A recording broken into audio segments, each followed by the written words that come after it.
Today's coffee break, Chris Hutchins' favorite life hacks. So let me introduce you to Chris Hutchins, who is the host of the popular podcast, All the Hacks. It's a show where you learn to upgrade your life, money, and travel. Did I get that right, Chris? Yeah, but today we're not going to talk about travel, are we? But today we're not going to talk about travel. So Chris's show, he does talk about travel hacks, but he also talks about all kinds of other life hacks, how to upgrade your life. And so we wanted to have him on to talk about all the his favorite hacks for upgrading your life. Yeah, I'm excited about this because both Greg and I were recently guests on Chris's All the Hacks show, his podcast, and it was great. I mean, not only did we both enjoy it, I know speaking for myself anyway, I learned from Chris on that show where I was there to share some tips. I picked up some great tips from him, so I can't wait to pick up some more life hacks from him today. So thank you very much, Chris, for being here with us. Yeah, thanks for having me. I loved having both of you on. Hopefully, it's a recurring thing. Yes, our audience has asked for it. So let's get into the optimizing and upgrading life. Yeah, let's get started. All right, Chris. So just go into it. What are your favorite life hacks? So the way I thought about this was I tried to bucket things into groups. And in order to optimize your life, you need time. So I was going to start with time. And episode that actually comes out this week is all about how to make more time. I'm just going to share a few of my favorites. So one is doing a calendar audit. So if you're diligent about putting things in your calendar, great. If you're not, spend a week doing it so that you can go back and see where you spend your time. It's such a valuable way to think about whether you're aligning time with the way you want. One big takeaway from that episode is to just every day have one focus, one highlight. This is the thing that matters most. You can have lots of other stuff, but just really focusing in on one thing. That's another one of my favorite time management ones. Another one that's a little bit kind of a magical unlock is that you just don't owe everybody who emails you a response. I feel like I look at my inbox and I think, oh, I got to get back to everyone. And then I send out emails and not everyone gets back to me. And this thing clicked in my head where I was like, I don't owe someone an email just because they emailed me. And so there's this great message from a guy named Derek Sivers, who I interviewed back in episode 108. And he said, you should either be a hell yeah or a no. And so like I try to think about when I'm responding to emails, allocating my time, which one of those do I fall into? The last one on time. Let me just ask you that real quickly. So do you mean a hell yeah on like you're excited about responding to that email, or responding that's to your the email, response to the doing email? anything? Like Doing someone anything, invites you to lunch and you're like, if you're not a hell yeah, you should be a no. Okay, Like there's no room in life for like things that you're just like, I kind of, Right. I guess I got to do this thing. You can say no. You could say no to the email. You could say no to the work colleague who wants to go to lunch. You can say no to the high school friends who want you to go on a trip. I think we feel so obliged, but time is such a limited resource. We have to use it as optimally as we want in the way that is most best for us. You got to be careful about saying hell no to your wife, though, when she wants to do Yeah, something. no. That's optimizing for a different type of long-term happiness. And then the last big one is like, think about ways in your life you could buy back time. So one really fun one for us was I put an ad on Craigslist looking for someone locally who liked to cook and could just help prep meals. Right? I didn't need a chef to come to my house. Like we ended up finding a mom in the neighborhood who was like, I'm just going to batch some recipes that you can send us because we had 2 young kids and 2 full-time jobs. And I just thought about, are there more ways to buy back my time professionally? I hired an EA in Sri Lanka through a company called Oceans to try to optimize my time that way. And People might not know what an EA is, Chris. Oh, and an executive assistant, though I don't feel like an executive, but just hiring someone, a virtual assistant to help. If you, and you can say, here's what my time's worth. And for activities where it's not the most optimal use, can you find someone else that can do that? So what kinds of things do you outsource to an EA? For somebody who's like, well, how can they help me? What do you do? I mean, you don't have to go into depth. I'm just curious. Plan trips, plan a date night, organize gifting for family members. If you are allowed to outsource work, doing research, prepping for, content, drafting blog posts, I feel like everyone should try outsourcing for a month. And you're like, oh my gosh, I can't believe how capable other people are of saving me time. Like we need to stain the patio furniture. you just find someone that can go get 3 or 4 bids? We need to replace our air conditioner. Go get us some bids. Like all this work that you have to do that you could outsource. So that was like, that was really a big unlock in our lives, and the cost relative to what you probably make working in, the US or overseas, like it's a big arbitrage and can buy back time in a way that you might not have thought. What give us a range? Like, what does it cost to hire an EA? Like, I would say you could roughly. get a full-time salaried person that works for you full-time on the order of like $3,000 a month. Okay. And What if you so, just want someone like oh, few part-time, hours there a are a lot week? of services. There's one I think called Squared Away that is all these spouses of military families that are, you can hire part-time, hourly. I don't know what it would be hourly, to be honest. I haven't broken it down to the hour, because one of the benefits is finding someone consistent that understands the tasks you want. But there were services where it's like for $100 a month, you get, let's call it 10 hours or something of tasks. Okay. Yeah. And so I would just encourage people to look at your life. And if you are in a place where you feel like you have more resources and less time, there are ways to trade off resources for time. Speaking of time, let's move on. We got to get more of these. Okay. I got 2 good ones for home. One, a lot of places energy companies let you change your utility plan. And so depending on how you use your electricity throughout the day, there might be time of use plans that are different, where it's like, if you don't use energy in the evening, you can get a better rate during the day. So that's one. And then another one that I recently did that was amazing, especially for anyone living in a high real estate place. We live in California. You can negotiate your property valuation in lots of states. And so we filed an appeal in California, and I just said, hey, here's why I think our property is overvalued. And I put a number that was about 30% lower than our current valuation, and they accepted it, and our property tax dropped by 30% for this year. So that's an awesome one. Nice. So that's your house, in the house, family. I did this in episode 43 about the 80-80 marriage. And the concept was, instead of trying to be, tit for tat, I do the dishes, you do the dishes, I do the bedtime, you do the bedtime. If you can adopt a mindset of, we're all trying to do 80% of the work and we might not get there every day, you can stop keeping score. And the mental burden that goes away when you stop keeping track of everything to keep score, just incredible. And so I actually recorded that episode with my wife and a couple who wrote this book together. If you like people, hopefully people here, like other people. Sure. But you hate having people over for dinner because it's so much work. Switch hosting dinner parties to hosting cocktail parties. 2-hour cocktail party, limited drink selection, no ordering food, no dietary restrictions, no massive cleanup. I did a whole episode about how to host the perfect 2-hour cocktail party. So that was one. Nice. And then a little quick one. If you have children and you're trying to get into daycare, a lot of daycares are full, and you got to get on a waiting list, but they might be open for 1 or 2 days a week.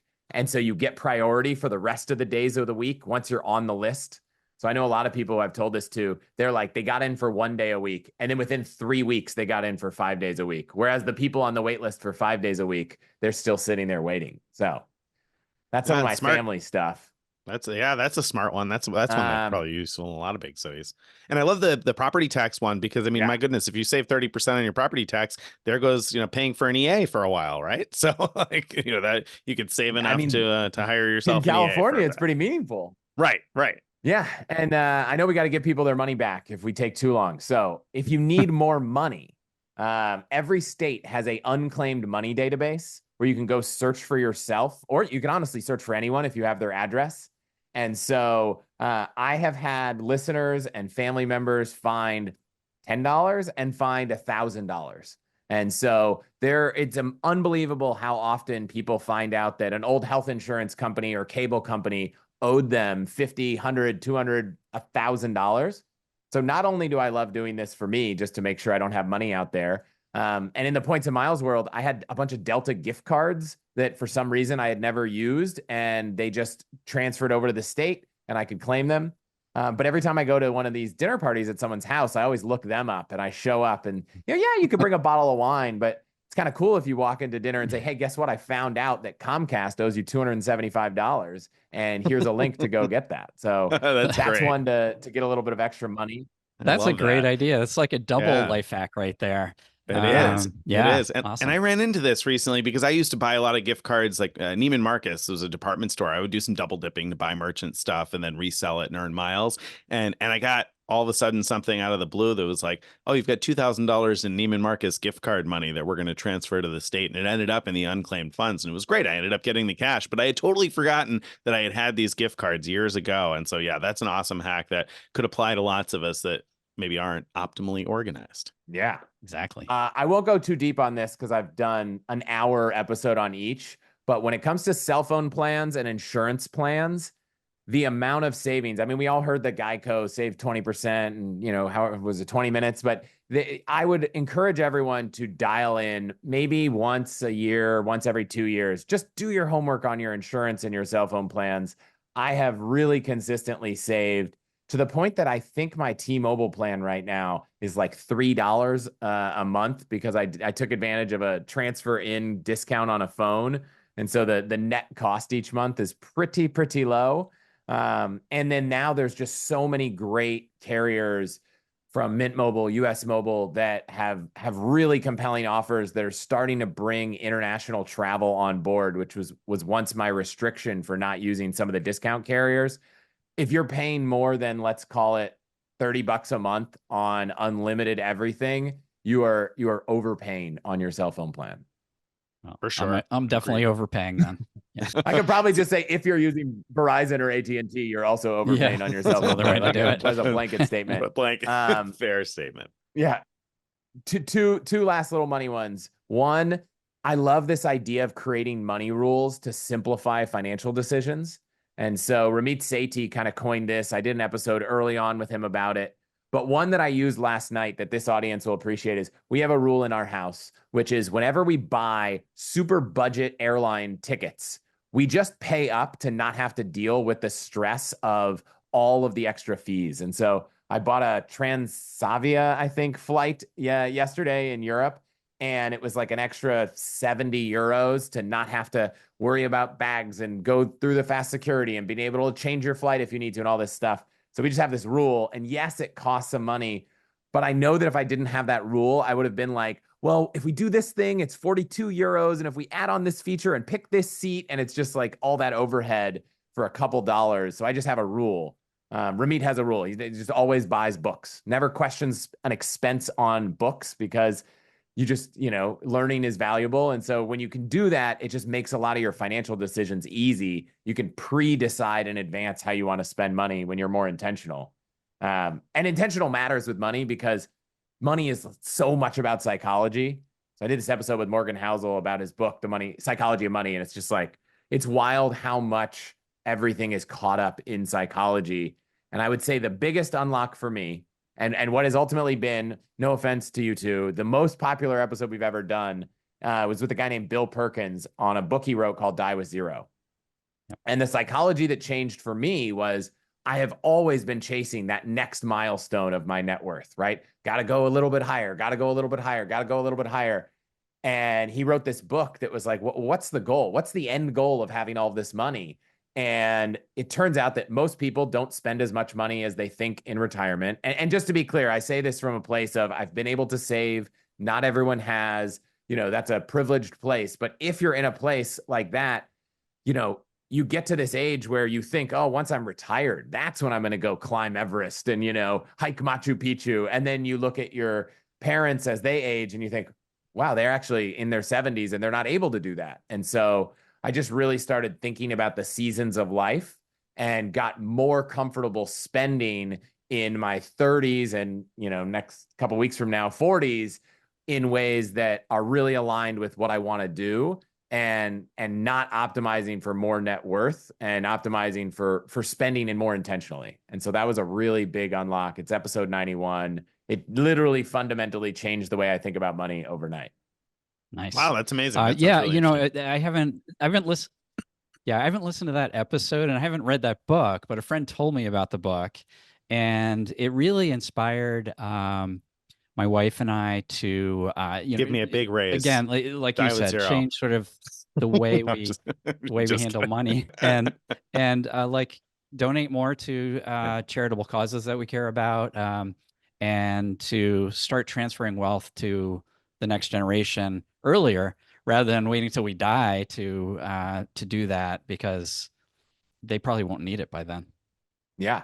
And by the way, way more optimal financially. If you do that, you can, gift up to $14,000 a year. I think the number is right now tax-free to 17, I anyone. think. So 17. if you're looking at transferring money to your kids. Yep. And then also, if you're donating, a great tax hack is that there's this thing called a donor advised fund. And when you set it up, you can donate money to a fund, you can invest that money, but you can take the tax write-off when you put the money in the fund, but you don't have to allocate the money to your charitable causes in that moment. So if you want to say, hey, this year we made a lot more, I got a big bonus, let's just donate 3 years of donations, get the tax write-off in my high tax year, and invest that money so it continues to grow, and donate it over the next few years.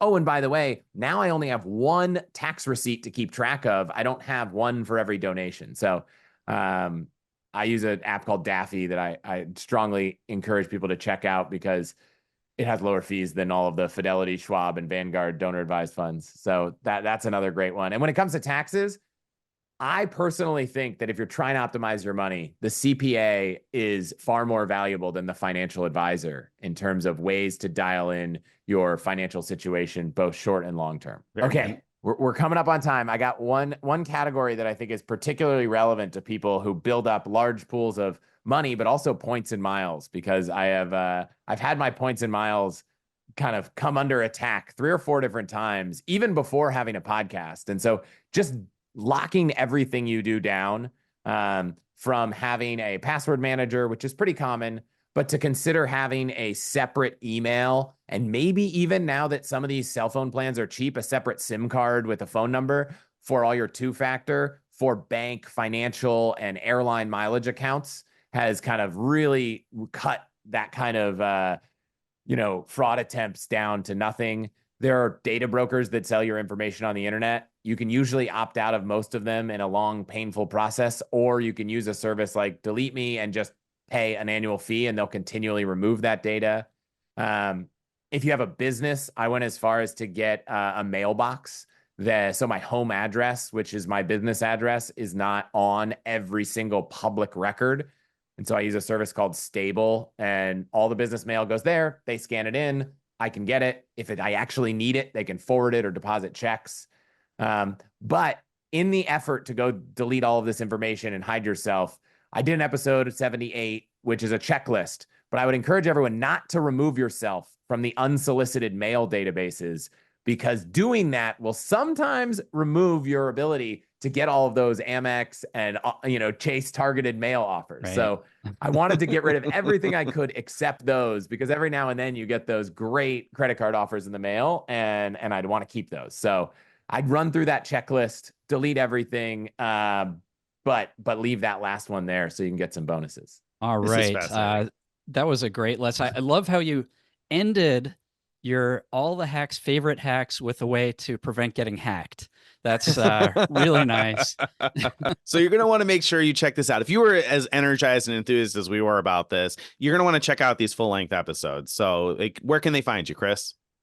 Yeah, it's anywhere you want to look. All the hacks, you can find all the episodes we've done. I'll send you some links if you want to put them in the show notes. But yeah, you can search allthehacks.com. We have a list of all the episodes as well. So if you want to upgrade your life, money, travel, go check it out. And thanks for having me. Thanks so much for being on. Thanks for being on. Wherever you're watching or listening, don't forget to like this, give us a thumbs up, subscribe, frequentmiler.com/subscribe to join our email list. Check out all of our full-length episodes, and check out Greg and I on All the Hacks.